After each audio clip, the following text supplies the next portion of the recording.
ডিভোর্সের পর আজ 3 দিন হলো বাবার বাড়ি এসেছি। বাবার বাড়ি না এসে যদি পৃথিবী ছেড়ে চলে যেতাম তাহলে অনেক সম্মানজনক হতো মনে হয়। সকালবেলা ঘুম থেকে উঠে দেখি কি মা সবার খাবার নিয়ে ডাইনিং টেবিলে বসে আছে। আমাকে বলল, তোর খাবার রান্না করে রেখে এসেছি, যা গিয়ে খেয়ে নে। এর কথা শুনে খাবারটা নিজেই নিয়ে খেয়ে নিলাম। ওই দিনেই দুপুরে বাবা বাজার নিয়ে এসেছিল। এসে মাকে বলে, মেয়েদের সংসারটা এত সহজ না, মেয়েদেরকে ধৈর্য ধরতে হয়, তোমার আরও একটু ধৈর্য ধরা উচিত ছিল।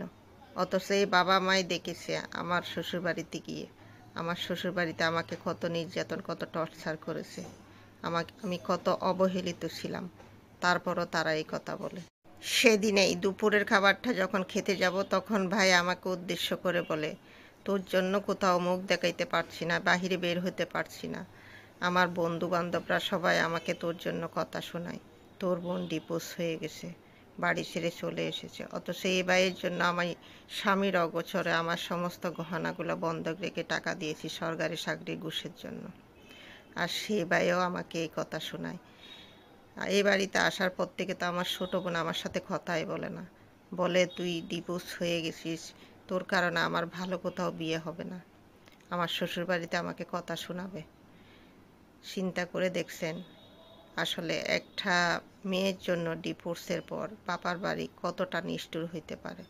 বাবার বাড়ি আর বাবার বাড়ি থাকে না। আমাদের বাসার দারোয়ান রহিম, সেও আমাকে বলল, আপা আপনি একা এসেছেন, দুলাভাই আসেনি? বিয়ের পর মেয়েদের একা মানায় না, দুলাভাই সাথে থাকলে ভালোই লাগতো। আমিও দীর্ঘ নিঃশ্বাস ছেড়ে বললাম, আহারে রহিম, তুইও এই কথা বললি? পাশের বাসার জুয়ের মা সবসময় অসুস্থ থাকতেন, আর আমি টিউশন করে আসার সময় সবসময় ওনার প্রয়োজনীয় জিনিসগুলো আমি এনে দিতাম। খুব ভালো করে মনে আছে, আমার মাথায় হাত বুলিয়ে দিয়ে বলতো, মারে তোর মতো মেয়ে হয় না।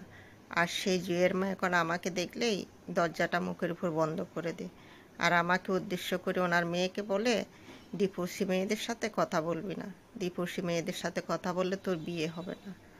হায় রে জীবন! সত্যি কি ডিভোর্সের জন্য মেয়েরা নিজেরা একাই দায়ী? কেউ কি চায় তার সাজানো গোছানো সুখের সংসারটা ছেড়ে চলে আসতে? তা আমার জানা নেই। তবে এতটুকু বলতে ইচ্ছে করে, বিয়ের পর বাবার বাড়িতে থাকা মানে বেহায়া নির্লজ্জার মতো নিজের মান সম্মান খুইয়ে এক কোণায় কোণঠাসা হয়ে পড়ে থাকা। বিয়ের পর বাবার বাড়িতে থাকা মানে আপনি বোঝা ছাড়া আর কিছুই না। অথচ যখন বিয়ের পর স্বামীকে নিয়ে বাবার বাড়িতে আসতাম, মা বাবা ভাই বোন সবাই কত সুন্দর করে আমার সাথে মিশত, কত আদরের সাথে কথা বলতো। এগুলো ভাবলে এখন কষ্টে আমার বুকটা ফেটে যায়। মন থেকে বলতে ইচ্ছে করে, সত্যি আমি আগের জীবনটা যদি ফিরে পেতাম, আমার মা বাবা ভাই বোন কারোর সাথে সম্পর্ক রাখতাম না।